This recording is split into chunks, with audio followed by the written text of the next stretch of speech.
ዛሬ እስቲ ሳውል ስለሚባል ሰው አህያ ጠፍቶበት አህያውን የአባቱን አህያ ሊፈልግ ስለወጣው ሰው፣ በእርግጥ የአባቱ አህያ የራሱ አህያ ማለት ነው። ምክንያቱም የአባቱ ንብረት የራሱ ንብረት ነውና እና የአባቱን አህዮች ፍለጋ ቤት ውስጥ ካለ አገልጋይ ጋር ወጣ። ከብዙ ልፋት በኋላ አህዮቹ ማግኘት ስላልቻለ አይ ወደ ቤት ብመለስ ይሻለኛል በኋላ እንዳልጠፋ በዛው ብሎ አሰበ። ግን አብሮት የነበረው አገልጋይ ግድ የለም እዚህ አካባቢ ባለራዕይ ያለ ነቢይ ያለ እና እሱ ጋር ሄደን እንደው እስቲ እንጠይቀውና ምናልባት ያለ አህያችን ያለበትን ቦታ አህዮቹ ያሉበትን ቦታ ይጠቁማ ይሆናል ብሎ አለ። እንዳሉትም ነገሩን ለማሳጠር ባለራዕዩን አገኙት። ባለራዕዩ ምን አለ? አህዮቹ ተገኝተዋል። ከ3 ቀን በፊት የጠፉት አህዮቹ ተገኝተዋል። ልብህን ግን አጣልባቸዋል። የጠፋ እኔ አሁን እዚህ ጋር የሚገባኝ ጠፍቶ የሚቀር ነገር እንደሌለ ነው። ሌላው መማረው ነገር ምንድን ነው? ልቤን ልጥልበት የማይገባኝ ነገር ነው እያባከነኝ ያለው ማለት ነው።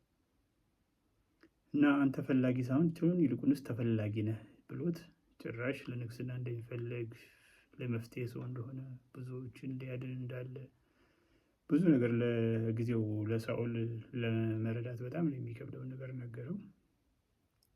ሌላም በኋላ ብዙ ነገር እናነባለን በዛ የመጽሐፍ ክፍል ውስጥ አንደኛ ሳሙኤል ምዕራፍ 9 ጀምሮ ከቁጥር 1 ጀምሮ ያለውን ስናነብ እናገኘዋለን። እንዲያውም ጭራሽ ሰዎች ከዛ በኋላ ከብዙ ነገር ከሰማ በኋላ ሳኦል ሰዎችን ብለው ይነግሩታል፣ የአህዮቹን ነገር ትቶ አባትህ ስለ አንተ መጥፋት እየተጨነቀ ነው ይሉታል። በጣም የሚገርም ነው።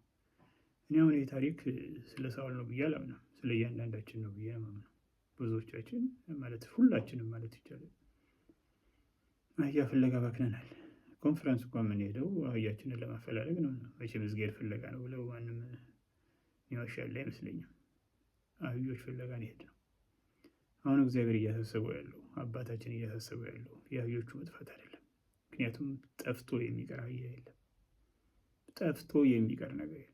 ሁሉ ማግኘቱ አይቀርም። ግን አህያውን ፍለጋ እኛው በዛው እንዳንጠፋ ነው። አይኖቻችንን ንክፈት። ልባችንን ልንጥልበት በማይገባው ጉዳይ ላይ ልባችንን አናድክም። ጠፍቶ የሚቀር ነገር የለም። እኛ ግን ለታላቅ ጉዳይ እንፈልጋለን። መንግስቱና ጽድቁን እንፈልግ። እግዚአብሔር የሚፈልገው ወደ እግዚአብሔር እንመልከት። የእግዚአብሔርን ፊት እንመልከት። ወደ እግዚአብሔርን ፊት እንከተል።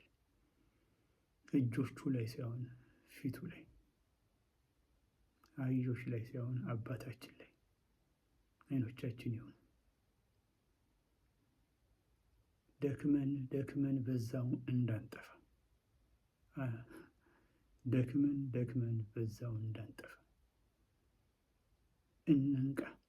የሳኦልን ታሪክ እያወራን የራሳችንን ታሪክ እናንረሳ። ይህ የሳኦል ታሪክ የእያንዳንዳችን ታሪክ ነው። ራሳችንን ማታለል እናቁም።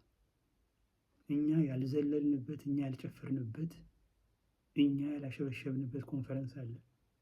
አህያ ፍለጋ ያላሸበሸብንበት ኮንፈረንስ አለ።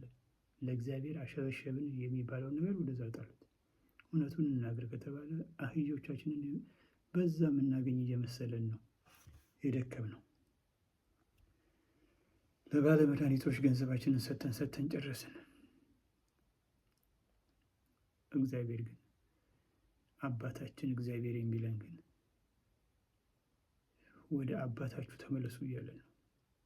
አህያ ተከትለን